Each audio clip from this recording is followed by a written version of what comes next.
బాబోయ్, ఈ నసగాడు అప్పుడే వచ్చాడేంటి? నమస్తే డాక్టర్ గారు.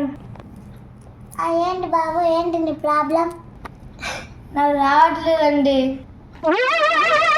ఏంటి బాబు అన్న, ఇంకోసారి అన్న. నాకు రావట్లేదండి. రావట్లేదా? ఏం రావట్లే?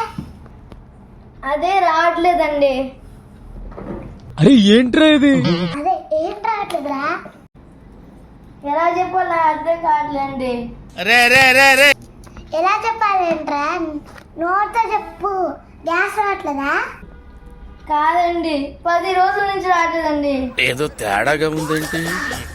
చీ చీ చీ చీ, 10 రోజుల నుంచి రావట్లేదా? ఏం రావట్లేదురా? అది నిద్ర రావట్లేదండి. ఇంతసేపు కంగారు పెట్టించావు కదరా. అలా అర్థమైందా నీకు? ఇంకా వాడు పో, టాబ్లెట్ నైట్ వేసుకో. Thank you, bye. డాక్టర్ గారు వస్తుందండి. ఏమొస్తుందిరా? నిద్ర వస్తుంది. ఎదవ ఎట్టకారాలు వద్దు. పో